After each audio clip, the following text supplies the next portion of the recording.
Hello दोस्तों, एक बार फिर से बहुत बहुत स्वागत है आप सभी का हमारे इस चैनल मेजर टारगेट पे।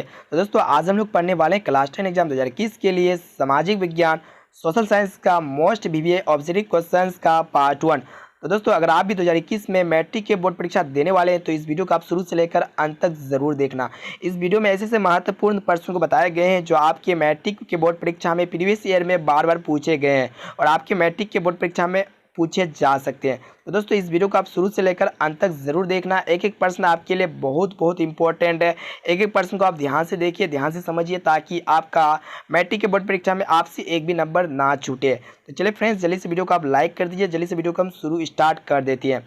उससे पहले अगर मेरे चैनल पर नए हो तो चैनल को सब्सक्राइब करके बेल आइकन को प्रेस कर देना ताकि मेरे चैनल के द्वारा आपको इसी तरह की और भी वीडियो मिल जाए ताकि आपके एग्जाम्स में बहुत बहुत हेल्पफुल मिले। तो चलिए फ्रेंड्स, जल्दी से वीडियो को स्टार्ट कर देते हैं, जल्दी से वीडियो को आप लाइक कर दीजिए। तो देखिए फ्रेंड्स, आज का जो पहला प्रश्न देखने पा रहे हैं कि ईस्ट इंडिया कंपनी भारत से अफीम का निर्यात किस देश को करती थी। तो देखिए यहाँ पे फ्रेंड्स, निर्यात का मतलब होता है कोई वस्तु को एक जगह से दूसरी जगह एक्सपोर्ट करना। निर्यात का मतलब होता है एक्सपोर्ट करना, ठीक है। तो देखिए यहाँ पे ऑप्शन ए में आपको दिया हुआ है कि अमेरिका को, और ऑप्शन बी में आपका दिया हुआ है चीन को, और ऑप्शन सी में देखने पा रहे हैं जापान को, और ऑप्शन डी में आपका दिया हुआ है कि अफगानिस्तान को, ठीक है। तो ईस्ट इंडिया कंपनी भारत से अफीम का जो निर्यात करता था वो आपका जापान को करता था। ऑप्शन नंबर सी इसका राइट आंसर हो जाएगा, ठीक है फ्रेंड्स। अब आइए नेक्स्ट प्रश्न देखिए। हमारा जो नेक्स्ट प्रश्न है 2 नंबर प्रश्न है कि रूसो किस देश का दार्शनिक था। बहुत ही इंपॉर्टेंट आपके एग्जाम्स के लिए। तो देखिए यहाँ पे रूसो जो है किस देश का दार्शनिक था, वो आपका फ्रांस का था, ठीक है। ऑप्शन नंबर ए इसका करेक्ट आंसर हो जाएगा, ठीक है।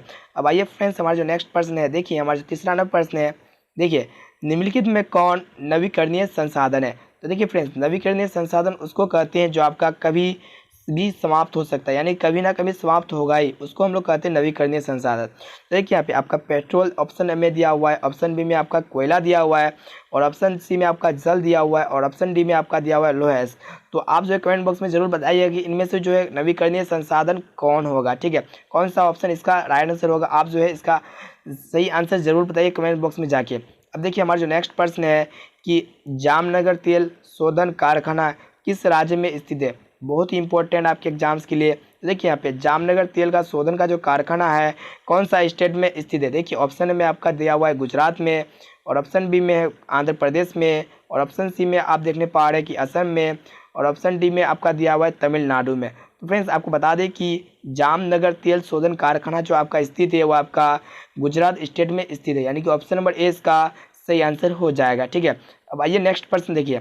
5 नंबर प्रश्न है कि तारापुर परमाणु विद्युत केंद्र है, यानी कि तारापुर परमाणु का जो इलेक्ट्रिक सेंटर है वो आपका कहाँ पे है। देखिए ऑप्शन ए में आपका दिया हुआ है गुजरात है, ठीक है, और ऑप्शन बी में आपका महाराष्ट्र है, और ऑप्शन सी में आपका दिया हुआ है तमिलनाडु, और ऑप्शन डी में आपका देखने पा रहे हैं कि राजस्थान। तो दोस्तों आपको बता दें कि तारापुर परमाणु विद्युत केंद्र जो आपका स्थित है महाराष्ट्र में, तो इसका राइट आंसर हो जाएगा ऑप्शन नंबर बी महाराष्ट्र। अब आइए हमारा जो नेक्स्ट प्रश्न है कि यूरोप का मरीज किसे कहा जाता था। देखिए यहाँ पे बहुत ही इंपॉर्टेंट आपके एग्जाम्स के लिए बहुत ज़्यादा पूछे भी गए हैं, ठीक है। तो दोस्तों आपको बता दें कि यूरोप का जो मरीज कहा जाता था वो किसे कहा जाता था, वो आपका तुर्की को कहा जाता। तो ऑप्शन नंबर ए इसका राइट आंसर हो जाएगा तुर्की। अब आइए फ्रेंड्स, हमारा जो नेक्स्ट प्रश्न है कि यंग इटली की स्थापना किसने की थी। बहुत ही इंपॉर्टेंट आपके एग्जाम्स के लिए। तो फ्रेंड्स आपको बता दें कि यंग इटली की जो स्थापना किया था वो आपका मेजिनी ने किया था, ठीक है, यानी कि ऑप्शन नंबर ए इसका करेक्ट आंसर हो जाएगा मेजिनी ने, ठीक है। अब आइए नेक्स्ट प्रश्न को देखिए फ्रेंड्स। हमारा जो 8 नंबर प्रश्न है स्क्रीन में कि अंतर्राष्ट्रीय महिला दिवस कब मनाया जाता है, ठीक है। तो फ्रेंड्स इसका भी जवाब जो है आप जाके कमेंट बॉक्स में ज़रूर बताइएगा कि अंतर्राष्ट्रीय महिला दिवस कब मनाया जाता है, ठीक है। अब आइए फ्रेंड्स, हमारा जो नेक्स्ट प्रश्न है कि हमारा जो 9 नंबर प्रश्न देखने पा रहे स्क्रीन में कि अप्रैल थीसिस किसने लिखी है, ठीक है। बहुत बहुत इंपॉर्टेंट आपके एग्जाम्स के लिए, बहुत बार पूछे भी गए, ठीक है। फ्रेंड्स आपको बता दें कि अप्रैल थीसिस जो लिखा था वो आपका लेनिन ने लिखा था। ऑप्शन नंबर सी इसका राइट आंसर हो जाएगा लेनिन ने। फ्रेंड्स अब आइए हमारा जो नेक्स्ट प्रश्न है कि सोवियत संघ का विघटन किस वर्ष हुआ। बहुत ही इंपॉर्टेंट आपके एग्जाम्स के लिए। यहाँ पे आपका प्रश्न पूछ रहा है कि सोवियत जो संघ है उसका विघटन किस वर्ष में हुआ था। देखिए यहाँ पे 1964 में हुआ था, या फिर 1985 में, या 1990 में, या फिर 1991 में। फ्रेंड्स आपको बता दें कि सोवियत जो संघ का विघटन हुआ था वो आपका 1991 ईस्वी में हुआ था, यानी कि ऑप्शन नंबर डी इसका करेक्ट आंसर हो जाएगा 1991 में। अब आइए हमारा जो नेक्स्ट प्रश्न है 11वां प्रश्न है कि अंकोर वाट में किस हिंदू देवता का मंदिर है। बहुत ही इंपॉर्टेंट है। तो फ्रेंड्स आपको बता दें कि विष्णु देवता का जो मंदिर है अंकोर वाट में है, ठीक है। अब आइए फ्रेंड्स हमारा जो नेक्स्ट प्रश्न है, गांधी जी को महात्मा की उपाधि किसने दी? काफ़ी इंपॉर्टेंट आपके एग्जाम्स के लिए। देखिए यहाँ पे ऑप्शन ए में आपका दिया हुआ है रविंद्रनाथ टैगोर, और ऑप्शन बी में आप देखने पा रहे हैं कि एनी बेसेंट है, और ऑप्शन सी में आपका देखने पा रहे हैं गोपाल कृष्ण गोखले, और ऑप्शन डी में आपका दिया हुआ है अब्दुल कलाम आज़ाद। काफ़ी इंपॉर्टेंट है। तो आपको बता दें कि गांधी जी को महात्मा गांधी की जो उपाधि किसने दिया था, वो आपका रविंद्रनाथ टैगोर ने दिया था। ऑप्शन नंबर ए इसका राइट आंसर हो जाएगा, ठीक है फ्रेंड्स। अब आइए नेक्स्ट प्रश्न देखिए, हमारे जो 13वां प्रश्न देखने पा रहे स्क्रीन में कि पूर्ण स्वराज दिवस कब मनाया गया था? काफ़ी इंपॉर्टेंट है। पूर्ण स्वराज दिवस जो मनाया गया था वो आपका 26 जनवरी 1930 ईस्वी में मनाया गया था, ठीक है। तो इसका राइट आंसर हो जाएगा ऑप्शन नंबर ए 26 जनवरी 1930। अब आइए नेक्स्ट प्रश्न को देखिए, हमारा जो 14 नंबर प्रश्न है कि हीराकुंड परियोजना है।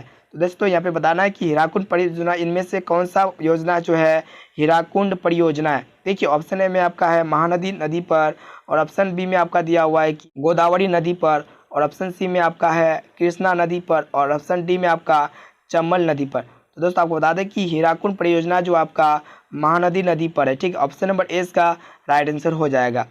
अब आइए हमारा जो नेक्स्ट प्रश्न है 15वें प्रश्न को देखिए, गुरु गोविंद सिंह जी का जन्म किस नगर में हुआ था? ठीक है, गुरु गोविंद सिंह का जन्म जो हुआ था आपका पटना में हुआ था, ठीक है। इसका राइट आंसर हो जाएगा आपका 15 का बी, ठीक है। ऑप्शन नंबर 20 का करेक्ट आंसर हो जाएगा गुरु गोविंद सिंह का जो जन्म हुआ था वो आपका पटना में हुआ था। फ्रेंड्स अब आइए नेक्स्ट प्रश्न को देखिए, हमारे जो 16वां प्रश्न है कि पर्यावरण संरक्षण हेतु पहला विश्व शिखर सम्मेलन कहाँ हुआ था? बहुत इंपॉर्टेंट आपके एग्जाम्स के लिए। पर्यावरण संरक्षण, पर्यावरण को मैनेजमेंट करने के लिए पहला विश्व शिखर सम्मेलन जो हुआ था वो आपका कहाँ पे हुआ था? तो देखिए यहाँ पे आपका ऑप्शन ए में है कि स्टॉकहोम में, या फिर आपका मॉस्को में, या फिर आपका पेरिस में, या फिर आपका न्यूयॉर्क में, ठीक है। बहुत ही इंपॉर्टेंट आपको बता दें कि स्टॉकहोम में जो है पर्यावरण संरक्षण के लिए पहला विश्व शिखर सम्मेलन हुआ था, ठीक है। ऑप्शन नंबर ए इसका राइट आंसर हो जाएगा। अब आइए नेक्स्ट प्रश्न देखिए, हमारा जो 17वां प्रश्न है कि 1992 ईस्वी में पृथ्वी सम्मेलन कहाँ हुआ था? काफ़ी इंपॉर्टेंट आपके एग्जाम्स के लिए। 1992 में जो हुआ था वो आपका पृथ्वी का सम्मेलन जो हुआ था वो कहाँ पे हुआ था? देखिए ऑप्शन ए में आपका ढाका में हुआ था, या फिर आपका कोलंबो में हुआ था, या फिर आपका बीजिंग में हुआ था, और या फिर आपका ऑप्शन डी में आपका दिया हुआ है रियो डी जेनेरिया में हुआ था। ऑप्शन नंबर डी इसका करेक्ट आंसर हो जाएगा, ठीक है। अब आइए फ्रेंड्स हमारे जो 18वां प्रश्न है स्क्रीन में देखने पा रहे हैं कि भारत में कोयले का सर्व प्रमुख उत्पादक राज्य है। काफ़ी इंपॉर्टेंट है। तो देखिए ऑप्शन ए में आपका उड़ीसा दिया हुआ है, और ऑप्शन बी में आप देखने पा रहे हैं झारखंड, ठीक है, और ऑप्शन सी में आपका पश्चिम बंगाल, और ऑप्शन डी में छत्तीसगढ़। झारखंड में जो है कोयले का सबसे पहले उत्पादक राज्य है, ठीक है। यानी कि कोयले का सबसे पहला उत्पादक राज्य क्या है? झारखंड। ऑप्शन नंबर 20 का करेक्ट आंसर हो जाएगा झारखंड, ठीक है फ्रेंड्स। अब आइए हमारा नेक्स्ट प्रश्न है कि भारत में सर्व प्रमुख चावल उत्पादक राज्य है। ये भी प्रश्न आपके एग्जाम्स के लिए मोस्ट इंपॉर्टेंट है, काफ़ी इंपॉर्टेंट है, ठीक है। तो भारत में सबसे पहले सर्व प्रमुख चावल उत्पादक राज्य कौन सा है? तो देखिए यहाँ पे ऑप्शन ए में आपका दिया हुआ है पश्चिम बंगाल, और ऑप्शन बी में आपका बिहार दिया हुआ है, और ऑप्शन सी में आपका देखने पा रहे हैं उत्तर प्रदेश में, या फिर ऑप्शन डी में आपका केरल में। तो दोस्तों आपको बता दें कि भारत में सर्व प्रमुख चावल का जो उत्पादक राज्य है वो आपका पश्चिम बंगाल है, ठीक है। ऑप्शन नंबर ए इसका करेक्ट आंसर हो जाएगा पश्चिम बंगाल। फ्रेंड्स अब आइए नेक्स्ट प्रश्न हमारे जो देखने पा रहे हैं स्क्रीन में कि धर्म को समुदाय का मुख्य आधार मानने वाला व्यक्ति को कहा जाता है। बहुत इंपॉर्टेंट है, सांप्रदायिक कहा जाता है, ठीक है। यानी कि धर्म को समुदाय का मुख्य आधार मानने वाला व्यक्ति को हम लोग सांप्रदायिक कहते हैं। ऑप्शन नंबर 20 का राइट आंसर हो जाएगा। अब आइए नेक्स्ट प्रश्न देखिए, हमारा जो 21वां प्रश्न है कि भारत में राष्ट्रीय महिला आयोग का अधिनियम कब बना था? ठीक है, बहुत इंपॉर्टेंट आपके एग्जाम्स के लिए। तो फ्रेंड्स आपको बता दें कि भारत में राष्ट्रीय महिला आयोग का जो अधिनियम बनाया गया था वो आपका 1990 में आपका बना था, ठीक है। ऑप्शन नंबर डी इसका करेक्ट आंसर हो जाएगा। अब देखिए हमारा जो नेक्स्ट प्रश्न है कि भारत में संविधान सभा का गठन कब हुआ? बहुत ही इंपॉर्टेंट आपके एग्जाम्स के लिए। तो फ्रेंड्स आपको बता दें कि भारत में संविधान सभा का जो गठन हुआ था वो आपका 1946 ईस्वी में हुआ था। ऑप्शन नंबर ए इसका करेक्ट आंसर हो जाएगा 1946 ईस्वी। अब देखिए नेक्स्ट प्रश्न देखिए फ्रेंड्स, हमारा जो 23वां प्रश्न है कि तेलंगाना राज्य का गठन कब हुआ था? बहुत ही महत्वपूर्ण प्रश्न आपके एग्जाम्स के लिए। फ्रेंड्स आपको बता दें कि तेलंगाना राज्य का जो गठन हुआ था वो आपका 2 जून 2014 में हुआ था, ठीक है। यानी कि ऑप्शन नंबर ए इसका करेक्ट आंसर हो जाएगा 2 जून 2014 ईस्वी में। फ्रेंड्स अब आइए नेक्स्ट प्रश्न देखिए। हमारा जो नेक्स्ट प्रश्न है ये भी प्रश्न आपके एग्जाम्स के लिए बहुत बहुत इंपॉर्टेंट है। देखिए 24 नंबर प्रश्न क्या कहता है कि चिपको आंदोलन की शुरुआत किस राज्य से हुई। देखिए यहाँ पे आपको बताना है कि चिपको आंदोलन की शुरुआत जो हुआ था आपका कौन सा स्टेट से हुआ था, कौन सा राज्य से हुआ था। देखिए यहाँ पे ऑप्शन ए में आपका दिया हुआ है कि गुजरात में, ऑप्शन बी में आपका दिया हुआ है कि झारखंड से, या फिर ऑप्शन सी में आपका है उत्तराखंड से, डी में आपका राजस्थान से। तो फ्रेंड्स आपको बता दें कि चिपको आंदोलन की जो शुरुआत हुआ था वो आपका सबसे पहला राज्य था वो आपका उत्तराखंड, ठीक है। यानी कि ऑप्शन नंबर सी इसका करेक्ट आंसर हो जाएगा, अर्थात उत्तराखंड से चिपको आंदोलन की शुरुआत हुआ था, ठीक है। अब आइए नेक्स्ट प्रश्न देखिए। हमारा जो 25 नंबर प्रश्न है स्क्रीन में देखने पा रहे हैं कि भारत में रेडियो का पहला प्रसारण किस वर्ष हुआ था, ठीक है। आंसर की बात कहा जाए तो 1930 इसका करेक्ट आंसर हो जाएगा, ठीक है। अब आइए नेक्स्ट प्रश्न देखिए। फ्रेंड्स हमारा जो नेक्स्ट प्रश्न है 26 नंबर प्रश्न देखने पा रहे हैं कि भारत में हरित क्रांति शुरू हुई, काफ़ी इंपॉर्टेंट आपके एग्जाम्स के लिए। फ्रेंड्स आपको बता दें कि भारत में जो हरित क्रांति स्टार्ट हुआ था, शुरू हुआ था, वो आपका 1966 ईस्वी में हुआ था। ऑप्शन नंबर 20 का करेक्ट आंसर हो जाएगा। अब आइए नेक्स्ट प्रश्न को देखिए। हमारा जो 27 नंबर प्रश्न है कि सूती कपड़ा उद्योग का कच्चा माल है, बहुत इंपॉर्टेंट है, ठीक है। फ्रेंड्स आपको बता दें कि सूती कपड़ा उद्योग का जो कच्चा माल है वो आपका कपास है। ऑप्शन नंबर 20 का राइट आंसर हो जाएगा कपास, ठीक है। अब आइए नेक्स्ट प्रश्न देखिए। फ्रेंड्स हमारा जो 28 नंबर प्रश्न देखने पा रहे स्क्रीन में कि रेशमी वस्त्र उत्पादन का प्रमुख केंद्र है, ठीक है। फ्रेंड्स आपको बताना है कि रेशमी वस्त्र उत्पादन का जो प्रमुख केंद्र क्या है, ठीक है। ऑप्शन ए में देखिए, ऑप्शन ए में आपका लखनऊ दिया हुआ है, और ऑप्शन बी में आपका पटना दिया हुआ है, और ऑप्शन सी में आपका कानपुर दिया हुआ है, और ऑप्शन डी में आपको देखने पा रहे हैं कि भागलपुर है, ठीक है। यानी कि ऑप्शन नंबर डी इसका करेक्ट आंसर हो जाएगा। अब आइए नेक्स्ट प्रश्न को देखिए। फ्रेंड्स हमारा जो 29 नंबर प्रश्न है उर्वरक कारखाना अवस्थित है, बहुत ही इंपॉर्टेंट है। देखिए यहाँ पे आपका ऑप्शन में दिया हुआ है कि बरौनी में, ऑप्शन नंबर ए इसका करेक्ट आंसर हो जाएगा। फ्रेंड्स आपको बता दें कि उर्वरक का जो कारखाना स्थित है वो आपका कहाँ पे स्थित है, वो आपका बरौनी में स्थित है। ऑप्शन नंबर ए इसका राइट आंसर हो जाएगा। देखिए अब आइए नेक्स्ट प्रश्न और अंतिम नंबर प्रश्न देखने पा रहे स्क्रीन में कि रंग भेद की नीति के विरुद्ध आवाज़ किसने उठाई थी, बहुत इंपॉर्टेंट आपके एग्जाम्स के लिए। फ्रेंड्स आपको बता दें कि रंग भेद की नीति के विरुद्ध जो आवाज़ उठाया था वो आपका कौन उठाया, तो आपका मार्टिन लूथर किंग जूनियर ने उठाया था, ठीक है। यानी कि ऑप्शन नंबर 20 का राइट आंसर हो जाएगा, ठीक है।